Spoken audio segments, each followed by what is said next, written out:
What's going on, YouTube? It's your boy kevOzilla back with another video. In this video, I'm bringing you guys values for the top 4 fastest killing weapons in Modern Warfare 2, and I would say Warzone 2 and DMZ, because you could use these same values across the board regardless, right? Regardless of the setup and all that, as long as you got your settings right, matched up, and everything good to go. Now, with my most recent change, I hope you guys checked out that video. I did switch between 120 field of view independent to 120 field of view on affected. Let me show you guys. All right, so for the longest time I was like this, okay, because Collective Minds do all their testing like this. They recommend leave it on independent. They say if you change to affected, you're always going to have to adjust to get your own values, and they are 100% correct. You cannot just leave the weapon profile on 0-0 like you would on independent mostly 9 times out of 10 and expect a beam. You still got to adjust on independent depending on like your attachments and settings and yada yada. But I made the most recent switch to affected. You guys already know, like I said, the most recent update I made was that, the most recent change. All right, it's been a while. I've been playing on 120 independent for like the longest time, and I like to switch up and change settings every now and then. I like to bring you guys variety, because I know there's people out there that rock independent, some people rock affected. So in this video, I'll bring you guys an update. All right, an update, and bring you guys values for 120 field of view affected, like I said, for the top 4, in my opinion, the fastest killing weapons in the game. I'm only doing 4 because within this game pack, there's only 4 weapon profiles. I know you can have a secondary, yada yada. All right, but I'm focusing on the primary. So 4 primary weapons, which are the mini Bach, the TAC-56, 7.4U, and the FENNEC. All right. Now I know, yes, I covered these weapons in the past, but like I said, this is an update because now I'm bringing you guys values for 120 field of view affected. Okay. Now let's just go through the game pack real quick. The settings. All right, everything is 0-0, so I'm going to be jumping into a private game with you, shoot at a wall and, get the values for you guys. But I want to show you guys the settings I'm rocking with. All right, same exact settings as before in that video, in that updated video. So enter recoil mode. It's always going to be off enemy. All right, to me, that's just the best. Off enemy is the best. On enemy, yeah, it's going to be more accurate when you're hitting your shots, when you're actually hitting your shots. When you miss your shots, chopped. It's going to be thrown off, trust me, especially from a distance. You're going to have a hard time staying on target. That's why I rather off enemy. And off enemy, you landing your shots, it's still going to be a beam. You might get a little bit of recoil, but nothing too crazy. It's very manageable. Like, it just goes up a tiny bit. It's not even nothing like too crazy.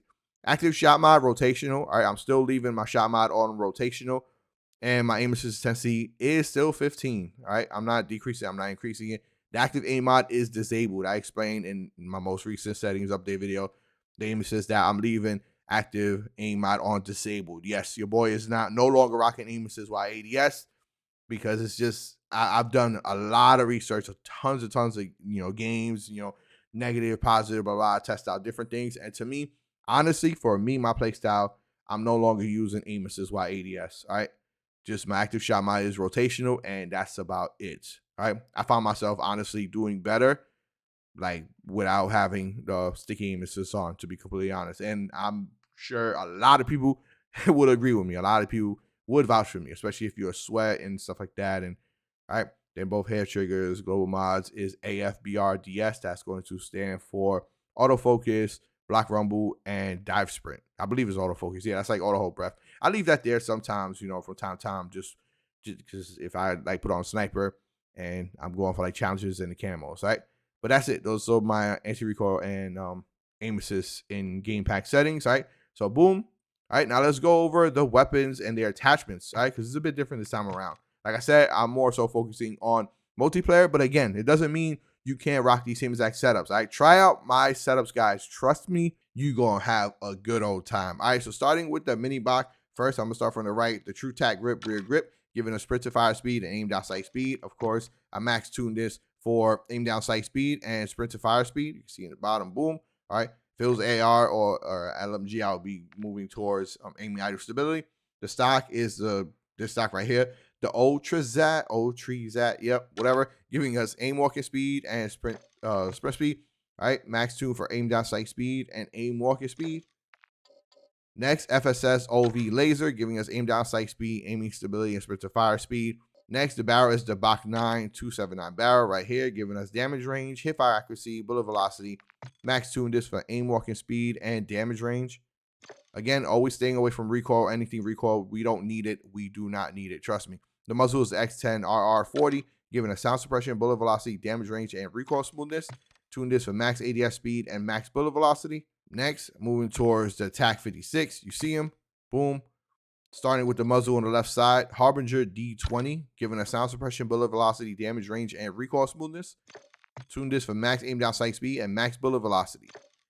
Next, the barrel is the Tundra Pro barrel, giving us damage range, hip fire accuracy, bullet velocity. Tune this for aim walking speed and max damage range. Next is the stock, the TV Cardinal stock, giving us aim walking speed, sprint speed. Tuned it for max ADS speed and max aiming idle stability.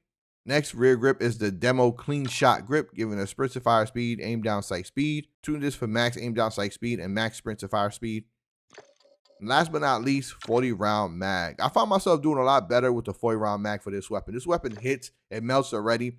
For multiplayer, you don't really need high velocity rounds, if I'm being honest. For multiplayer, you do not need high velocity rounds. Maybe for Warzone 2 and DMZ. In that case, I'll probably take off the 40 round and then throw on high velocity rounds for Warzone 2 for this weapon. Next up, we got the 7.4U. 45 round. Same rules, just like the TAC, all right? Not running the high velocity rounds. This weapon don't need it for multiplayer. Now, if you're rocking it for Warzone 2, then I would maybe take off the 45 round and throw on the high velocity round. Choice is up to you.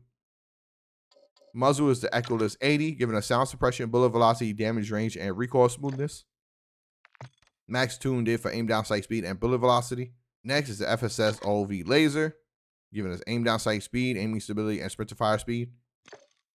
Stock is the Ultra Z stock, giving us aim walking speed and sprint speed. Tuned this for max aim down sight speed and aim walking speed. Last but not least, TRUE-TAC grip, giving us sprint to fire speed and aim down sight speed.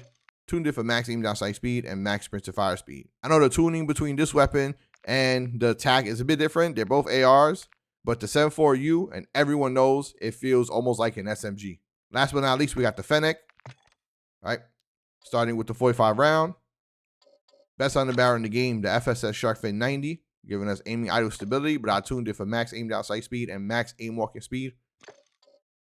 The barrel is the FENNEC covered force, giving us sound suppression, damage range, hip fire accuracy, and bullet velocity. Tuned this for max aim walking speed and max damage range. Next is a VLK laser, giving us aim down sight speed, aiming stability, and sprint to fire speed. And last but not least, rear grip is the FENNEC rubber grip, giving us sprint to fire speed and aim down sight speed. And of course, I max tuned it for aim down sight speed and sprint to fire speed. All right, guys, so starting off with the mini back. All right, this is what the recoil looks like. I already adjusted it and got you guys the values. Check it out.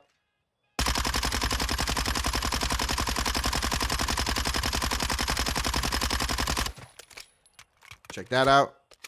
All right, that is a -2 vertical, 2 horizontal.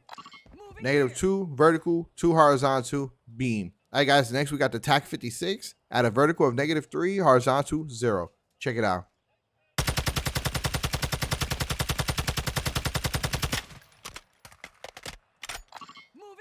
Next up, we got the cast off 7.4U at a vertical of -4 and horizontal of 1. Check it out.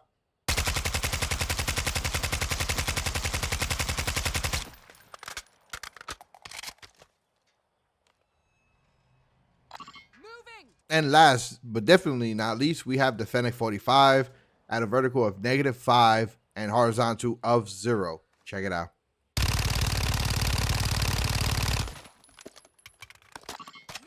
All right, guys, so there you have it. Try out these values. Let me know what you guys think. Now, I do have to say that for the most part, when testing out recoil, I found out that not all weapons, most of them, I will say, maybe all of them, I don't know.